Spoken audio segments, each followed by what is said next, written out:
This is Stephanie Jensen here with the New Fury. We're here tonight in Newport Richey on Insomniacs with Ovid's Withering. So how are you guys doing? Really, real hot and sticky and gross all the time tonight. Tonight all the time. All right, so talk about the tour that you're on right now. It's us and Sirens from Indiana is over there right now, and we've been on it for about a week and a half. Something like 12 days, something like that. It was pretty much, this is the last day, so after it was today. up to Indiana, then over to Illinois, and then back down here in Florida, where we are now. It's quite a bit of fun. The guys in Sirens are really cool, and this is our first time out. This was our first time out of state as a band, so it's a lot of fun. Yeah, definitely. Sirens are a perfect band to do that with, I think. Oh yeah, cool guys. Every night, it's been a shitload of fun. So this is a hometown show, right? You could say that, yeah. So how do you guys like playing in your hometown? This isn't my hometown. I live in Orlando. How do we like playing in our hometown? It really depends on the people. So like some nights it's awesome, some nights it's not. It's kind of cool to see the reactions out of town though. That's probably the coolest thing about touring. Like anybody that knows us outside of here is pretty amazing, and it's happened quite a bit, surprisingly. So. Yeah, on this tour, I feel like we've learned that we do better out of state, really. So it's interesting, but yeah, it's been quite a bit of fun. North Carolina was definitely the best so far. Oh, we love you. Ooh. Played with Lorelei and Aether Realm, and that was exactly with Sirens, yes, but yeah, exactly the kind of lineup we want. And just people went off because every band complimented each other, so hoping for more of that in the future, like explicitly. Nice. So for people who have never seen you before, what can you tell them about what to expect from your live set? I mean, we do try and have the whole theatrical elements. I mean, we have the orchestral like backtrack and the whole black metal feel.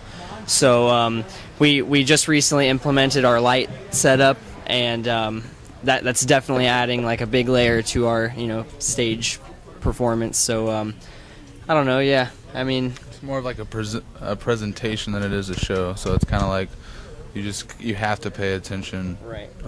If you're in there. We almost eventually want it to be kind of like, I don't know if I want to say like a play. Or kind of like a movie, yeah. Kind of like you go in there and you listen to a story, and it kind of plays itself out. It's pretty cool. So, when fans listen to your recordings, do you think that they will get the full effect that they do as opposed to watching your set, or? We try. There's only so much you can do. Right. But we try to make it sound as full as possible. As powerful as it can be, yeah. Via CD, So you mentioned a theatrical element in your music. I want to ask about that. So how did you, or in the black metal feel, how did you really get to include that into your music? That's Yeah, this is going to be an Aaron question. Basically by listening to a lot of movie soundtracks, Lord of the Rings, Matrix, Pirates of the Caribbean, Batman, all the cool shit, and then like Last Samurai, all these movies, and Video games. Video games was a huge thing. Super Nintendo games, especially Link to the Past and some Final Fantasy games and whatnot. Pretty much just my childhood. But I don't know. I really like soundtracks more than I spend a lot of time just listening to that because it's kind of more emotional in a lot of sense. And you watch a movie, if you were listening to like rock tracks, it doesn't give you the same feeling as when you're listening to it and you hear choirs and horns and everything like that. So try to mix the two, and then that way it gives you more of an emotion. And then just kind of got addicted to Septic Flesh and Karak Ongren and all these bands, and I wanted to do it too. And that was it. So I also noticed that there is a mythology theme in your lyricisms. Why the interest in mythology? For mythology, I would say because it's a really easy direction to present without causing any kind of disagreements. Like no one's going to be like, I don't like mythology, because I mean it's there is nothing to not like about mythology. So if you go love, or if you go religion, or if you go anything like that, it always gives you room to fire back. But with mythology, you just kind of oh, that's cool, or it's not cool. There's never like a I don't like this and that's why, you know what I mean? Right. So, and it's also cool to complement with our own stories and add in the orchestra stuff. And the I would say the myths and stuff that are in the songs that that we sing about definitely lend to our theatrical elements.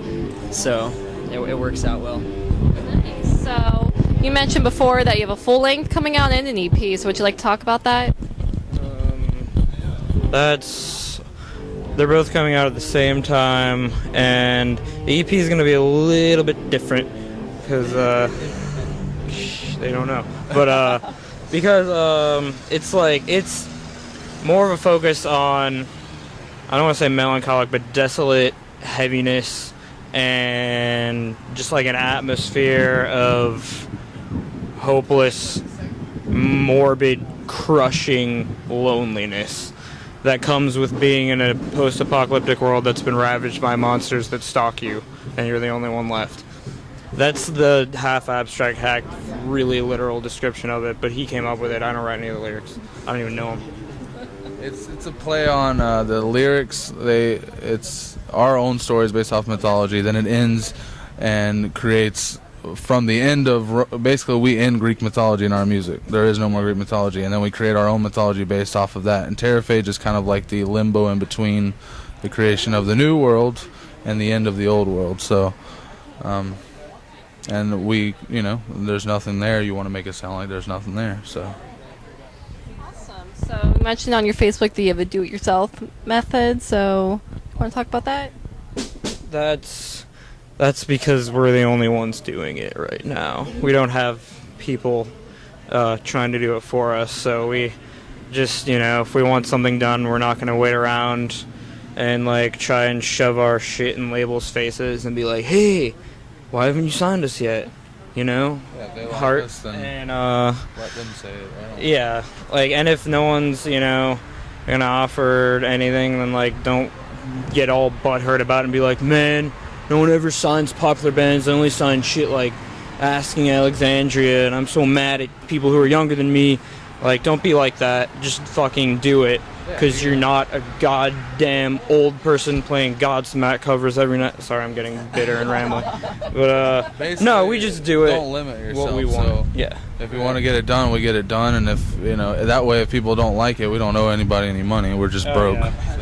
And that way we can pretty much release anything we want on our own terms, on our own schedule. How we want. Because I don't know if a label would really be cool with someone releasing an album and an EP at the same time, but that's what we wanted to do. Over 100 minutes of music. So, we just this is an idea we wanted to do, and if a label ever likes it, then awesome, but that's where it's at. If they don't, then we'll just keep doing it ourselves. So last question, do you guys have a message to the fans or anything you would like to say? I want to say just thank you again so much. Even on this tour, just going out of state for the first time, we've had a lot of positive feedback and just awesome fans that have been helping us, cooking for us, giving us a place to stay. We recently had that Indiegogo where we got the trailer that allowed us to go on tour. So just a big thank you, mainly to the fans. Absolutely. Man, it sounds cliche to say thank you, but really they don't understand, because without that we wouldn't be touring. And when you go to somewhere that's halfway across the country and you see even 5 people saying your lyrics or know what's coming up next, it means a lot. Absolutely. Yeah, it's amazing. It makes it totally worth it, which is honestly something that we didn't even expect going out of here, so it was pretty cool. Right, that was Ovid's Withering, so definitely keep up on them, and they have, like they said, they have a full length and an EP coming out at the same time, so definitely get on that. There's not many of you, but there's enough to punch each other and shove each other and punch the air if you want.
It's a pleasure, never get bored or hung out.